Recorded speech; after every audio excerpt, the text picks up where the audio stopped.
اس نے معافی مانگی، کہا میں ہی غلط تھا۔ کچھ دنوں بعد سارے جھگڑے ختم۔ جب بیوی نہیں بولی، سارے جھگڑے ختم، لڑائیاں ختم۔ اب شوہر اپنی بیوی سے معافی مانگنے لگا، کہا میں ہی غلط تھا۔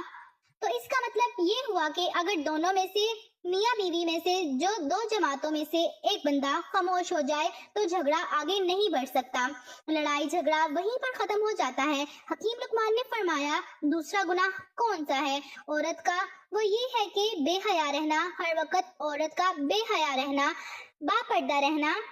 رسول کریم صلی اللہ علیہ وآلہ وسلم نے عورتوں سے مخاطب ہوتے ہوئے فرمایا کہ میں نے جہنم میں عورتوں کی تعداد زیادہ دیکھی، عورتوں کو کثیر تعداد میں دیکھا جہنم میں، کیوں؟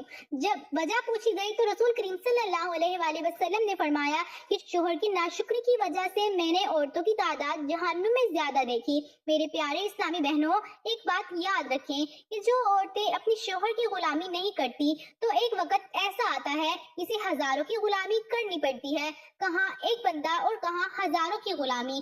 آج اگر کسی عورت سے، بے پردہ عورت سے پوچھا جائے کہ تو پردہ کیوں نہیں کرتی، تو اپنا جسم کیوں نہیں ڈھانپتی، تو چہرے پر حجاب کیوں نہیں کرتی، جواب کیا ملتا ہے؟ لوگوں کی وجہ سے، رشتہ داروں کی وجہ سے۔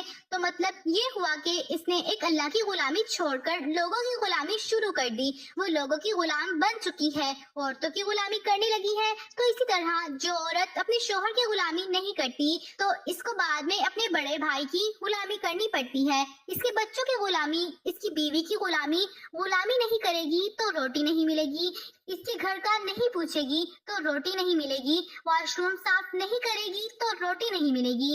تو کہا اس نے ایک شوہر کی غلامی نہیں کی، نافرمانی کی، شوہر کی غلامی نہیں کی تو اسے ہزاروں کی غلامی کرنا پڑے گی، بہن بھائیوں کی، اس کے بچوں کی، ان کی بیویوں کی۔ اس دنیا کی زندگی میں ہر ایک انسان کسی نہ کسی قید میں ہے، کوئی بھی آزاد نہیں، ہر کوئی قید میں ہے، کوئی خدا کی قید میں تو کوئی شیطان کی قید میں، کوئی نفس کی قید میں تو کوئی لوگوں کی قید میں۔ اب یہ آپ پر ڈیپینڈ کرتا ہے کہ آپ رحمان کی غلامی کریں یا شیطان کی، حیا کی کریں یا بے حیائی کی۔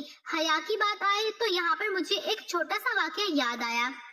مدینے کی عورتوں میں بحث چھڑی، عورتیں آپس میں بحث کرنے لگی کہ عورت کا اصلی زیور کیا ہے۔ کسی نے کہا کہ عورت کے ہاتھ خالی نہیں ہونے چاہیے، کسی نے کہا عورت کی ناک خالی نہیں ہونی چاہیے، کسی نے کہا عورت کے کان خالی نہیں ہونے چاہیے، کسی نے کہا عورت کا گلا خالی نہیں ہونا چاہیے، عورت کے گلے میں زیور وہی اچھا ہے، عورت کے ہاتھ میں بھی زیور ہونا چاہیے، عورت کے ناک میں بھی، عورت کے کان میں بھی، یہی بحث بڑھتی گئی، بات لڑائی جھگڑے تک پہنچی۔ ان میں عورت بیٹھی تھی، اس عورت نے کہا جھگڑتے کیوں ہو؟ ایسا کرتے ہیں سیدہ فاطمہ زہرا کے پاس چلے جاتے ہیں۔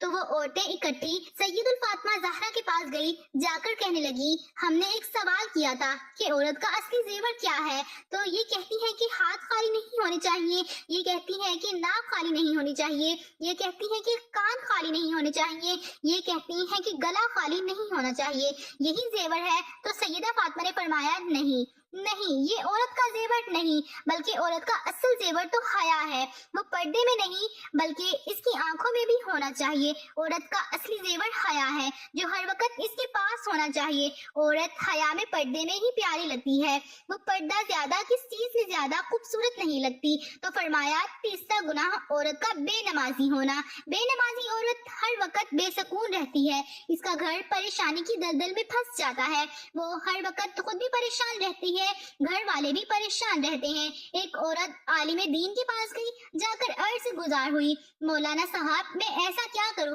کہ میرے بچے فجر کی نماز پڑھنے لگ جائیں، تو میں ان کو کیسے اٹھاؤں؟ وہ اٹھتے ہی نہیں۔ تو مولانا صاحب نے بڑی پیاری بات کی، کہا اگر تیرے گھر میں آگ لگ جائے تو اپنے بچے کو کیسے اٹھائے گی؟ کہا میں تو جلدی جلدی اٹھاؤں گی، ان کو بچا لوں گی۔ کہا اگر وہ سو رہے ہو، اٹھے ہی نہ، تو اس نے کہا میں گھسیٹ گھسیٹ کے ان کو اٹھاؤں گی، ان کو گھر سے باہر لے جاؤں گی تاکہ وہ جل نہ جائے۔ تو مولانا صاحب نے کہا تو دنیا کی آگ سے تو بچوں کو اٹھا لے گی، اتنا کچھ کر سکتی ہو تو آخرت کی آگ سے بچانے کے لیے کیوں نہیں کر سکتی؟ کیا تو نہیں چاہتی کہ تیرے بچے جہنم کی آگ میں نہ جلیں؟